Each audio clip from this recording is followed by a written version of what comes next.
সন্দেশখালী থানার খুলনা পঞ্চায়েতের শীতলিয়া গ্রামে একাধিক ঘর ভাঙচুর করা হলো বিজেপি, সিপিএম ও তৃণমূল কংগ্রেসের। খুলনা অঞ্চলের প্রধান সত্যাজ্যোতি সান্যাল হাটগাছা পোস্ট অফিসের পাশে শফিকুল গাজী শীতলিয়া পোস্ট অফিসের পাশে দুষ্কৃতীদের নির্দেশে এই ঘটনা ঘটে। আরও জানা যায়, রাতের অন্ধকারে এক বাড়িতে গিয়ে একটি বাচ্চাকে ছুঁড়ে ফেলে দেয়। খবর পেয়ে ঘটনাস্থলে আসে সন্দেশখালী থানার পুলিশ। জনতা তাদের আটকে রেখে বিক্ষোভ দেখায়। সূত্র মারফত জানা যায়, কিছু পুলিশকে আটকে রাখা হয়, তার মধ্যে হিঙ্গলগঞ্জ থানার ওসিও ছিলেন।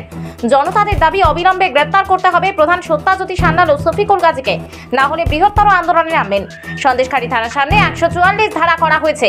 সন্দেশখালী থানা এলাকায় 8টি গ্রাম পঞ্চায়েতে অনিচ্ছুকভাবে 144 ধারা জারি করা হয়েছে। সন্দেশখালীতে বুধবারের ঘটনায় 5 জন, তারপর গতকাল শুক্রবারে জেরিয়াখালী ঘটনায় 8 জন, ভোররাতে আরও 1 জন, মোট 14 জন এখনো পর্যন্ত গ্রেপ্তার হয়েছেন সন্দেশখালী থানার পুলিশের হাতে। 184 নম্বর বুথের বাসিন্দা। আজকে রাত্রে যে ঘটনা ঘটেছে, দলদাস পুলিশ রাত 3টের সময় এসে ঘর বাড়ি ভাঙচুর, অকণ্ঠ মদ খেয়ে মহিলাদের হাত ধরে টানাটানি, বাচ্চাকে ছুঁড়ে ফেলে দিয়েছে একটা বাচ্চাকে। এরপরে আমরা চিল্লামিল্লি শুনে গ্রামের মানুষ সবাই ছুটে যাই। যাওয়ার পরে আমাদের মানে অকথ্য ভাষায় গালাগালি দেয়, যে ভাষাটা ক্রিমিনালের মুখে মানায় না সেই ভাষা ব্যবহার করে পুলিশ। হ্যাঁ, যে ভাষা মুখে আনা যায় না, মহিলাদের উপর অসভ্য ভাষায় যে ভাষাগুলো বলতেও আমার মানে খারাপ লাগে ব্যাপারটা। এই ধরনের আচরণ পুলিশ করছে।